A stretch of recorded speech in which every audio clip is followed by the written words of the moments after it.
Okay, you know what really bugs me? Puzzle dust. Puzzle dust. Yeah, like when you open a new puzzle box and there's that fine layer of like Oh, debris. yeah. It gets everywhere. I know. It's clingy and just won't go away. It makes me wonder, what IS that stuff? Well, it's basically tiny little pieces of the puzzle itself. So like the puzzle is slowly disintegrating every time I touch it. Kinda. Like as the pieces rub against each other in the box, they create these microscopic bits of paper or cardboard, whatever the puzzle is made of. So it's like a wear and tear thing. Exactly. The more you handle the puzzle, the more dust it's going to create. Okay, that makes sense. But how do we get rid of it? It's like my nemesis. Well, good news. We've got some expert advice for you. Ooh, do tell. So, January 29th is National Puzzle Day, and the founder, Jody Jill, has some great tips for a cleaner puzzling experience. Jody Jill, the puzzle guru. Love her. She's amazing. Yeah. And her first tip is all about minimizing dust right from the start.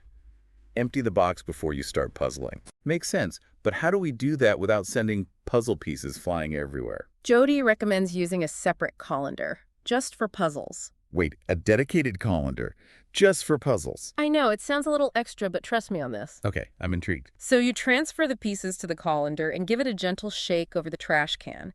You basically sieve out a lot of the loose dust before you even start assembling. Oh, like a pre-puzzling dust purge. Exactly. Plus, it's best to keep your puzzle colander separate from the one you use for pasta. Yeah, no puzzle-flavored spaghetti, please. Okay, so colander, check. What's next? Tip number 2 is the pre-assembly shake-up. Before you spread out your pieces, give the box a good shake to loosen any remaining dust. Clever. Giving that dust a chance to escape before it gets trapped under my masterpiece. You got it. Then you can carefully tip the dust out, or, even better, use your trusty puzzle colander again. Double the shake, double the clean. Okay, I'm ready for tip number 3. Now it's time to get up close and personal. Dust-free zone with soft brushing. Jody recommends using a soft bristled brush, like an old toothbrush, to gently brush away any lingering dust on the pieces. The toothbrush trick. I use that for my keyboard. Never thought to use it on puzzles, though. It's perfect for those tiny nooks and crannies on puzzle pieces. Just be gentle. Don't scrub too hard. Gentle brushing for a dust-free zone. Noted. What's next? Tip number 4 takes it a step further. Prep work with a microfiber touch. Lightly dampen a microfiber cloth and gently wipe down the pieces. Ooh, a little spa treatment for our puzzle pieces. Exactly. But just lightly dampen the cloth. We don't want to create a soggy mess. Gamp, don't drown. Why microfiber, though? Well, microfiber cloths are super effective at attracting and trapping dust particles, plus the slight dampness helps loosen any stubborn dust. It's science. Science to the rescue. Okay. What about those of us who are, let's say, a little impatient when it comes to puzzles? Any tips for a quicker clean? Jody has you covered. Tip number 5. Vacuum away the dusty dilemma. It's as simple as it sounds.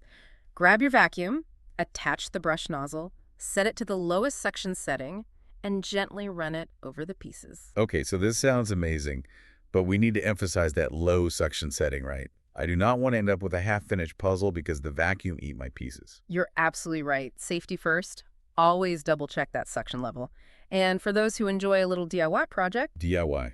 Count me in. tip number 6 is the crafty DIY dust buster. You just need an old sock and a ruler or a paint stirrer. Slide the sock over the end of the stick, secure it with a rubber band, and bam! You've got yourself a homemade dusting tool. Love it. It's like a magic wand for puzzle dust. So we got our 6 tips for conquering puzzle dust, but what about different types of puzzles? Like, do wooden puzzles have the same dust problem? That's a good question. They do have dust, but it's a different kind of dust.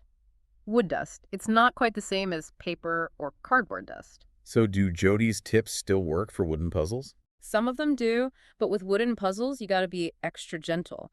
You can use a soft brush or a lightly dampened microfiber cloth, but nothing too abrasive that could scratch the wood. Right, makes sense. Wooden puzzles are like delicate little works of art. Exactly. And be extra cautious when using a vacuum on wooden puzzles. If you do, the lowest setting and a brush attachment for delicate surfaces is a must. Okay, so gentle handling for those fancy wooden puzzles.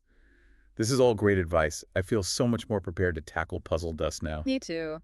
And the best part is, these tips are super easy and use things you probably already have around the house.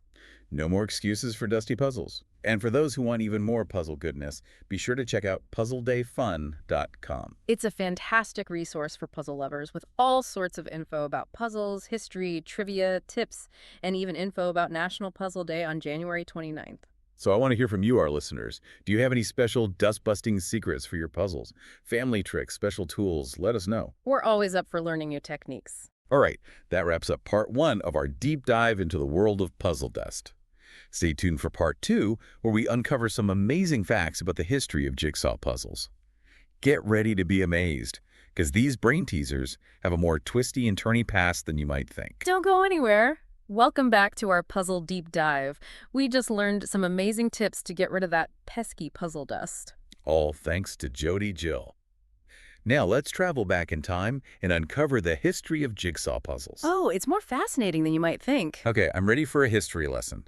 Where do we even begin? Well, to find the first jigsaw puzzle, we need to go all the way back to the 1760s, England. No ancient Egyptians puzzling over hieroglyphics then. Nope, but it's still pretty cool. The first jigsaw puzzle was actually created by a London map maker named John Spilsbury. A map maker. So the first puzzle wasn't some beautiful landscape or anything like that. It was a map. He mounted one of his maps onto wood and then cut it along the country borders, creating individual pieces that could be reassembled. So the very first jigsaw puzzle was actually meant to teach geography. That's pretty awesome. Exactly. It was a revolutionary way to make learning fun and engaging. You can see how kids would have loved that. Yeah. So how did we go from maps to like all the different types of puzzles we have today? Well, Spilsbury's idea really took off, and soon people were making puzzles about all kinds of things, like history and religion. So that one map maker basically sparked a whole new world of puzzles. Pretty much. Then, in the 19th century, with improvements in printing and manufacturing, jigsaw puzzles became even more popular, especially when they started using cardboard. It made them much more affordable. And I'm guessing color printing really changed the game, right? Oh, absolutely. When color lithography came around in the late 1800s, the possibilities for puzzle images just exploded. Suddenly you could have vibrant illustrations, breathtaking landscapes, even photos turned into puzzles. So what started as an educational tool turned into this huge form of entertainment. Exactly. But puzzles still have that unique ability to stimulate our minds while we relax and have fun. Totally. Puzzles really make you think and problem solve. It's satisfying when you finally see that image coming together. Speaking of stimulating our minds, are you ready for some modern-day puzzle facts? Hit me with it. We're back for the grand finale of our puzzle deep dive. We've battled puzzle dust, explored puzzle history, and now I'm ready for some mind-blowing puzzle facts. Get ready to be amazed. Hit me with it. What's the most popular puzzle image of all time? Okay, picture this. A breathtaking landscape, a mountain range reflected in a serene lake, maybe some cute animals. Sounds pretty idyllic, right? But the truth is, the most popular puzzle image is a solid color. Wait, what? A single color? Like just all blue or all green? Exactly. It sounds simple, but trust me, those solid color puzzles are incredibly challenging. Really? Why? No visual cues, no patterns, just shapes. It's a true test of your spatial reasoning skills and patience. So it's like a puzzle within a puzzle. You got it. And speaking of challenges, let's talk about size. Have you ever wondered how big a jigsaw puzzle can get? Okay, now you've got me curious. Well, the world's largest commercially available jigsaw puzzle has a whopping 51,300 pieces. 51,300 pieces. That's insane. How big is this thing when it's all put together? It measures over 28 feet long and 6 feet tall. It's basically a giant mural. That's incredible. I can't even imagine tackling a puzzle that big. Okay, I need another puzzle fact. Stat. All right, how about this? The world record for completing a 1,000-piece puzzle is just under 35 minutes. 35 minutes. It takes me longer than that just to find all the edge pieces. These speed puzzlers must have some crazy techniques. Oh, they definitely have their strategies. Teamwork, sorting systems, lightning-fast reflexes. It's amazing to watch. It's like a whole other level of puzzling. And there's even competitive puzzling with people from all over the world battling it out. They even have blindfolded puzzling. Blindfolded. Seriously. Yep. They rely on touch and memory to put those puzzles together. It's mind-blowing. Okay, I am officially inspired to step up my puzzle game. That's the spirit. And don't forget, if you want to dive even deeper into the world of puzzles, check out puzzledayfun.com. It's the ultimate resource for puzzle lovers, and of course you can learn all about National Puzzle Day, which is celebrated every year on January 29th. So to all our listeners, happy puzzling! Happy puzzling!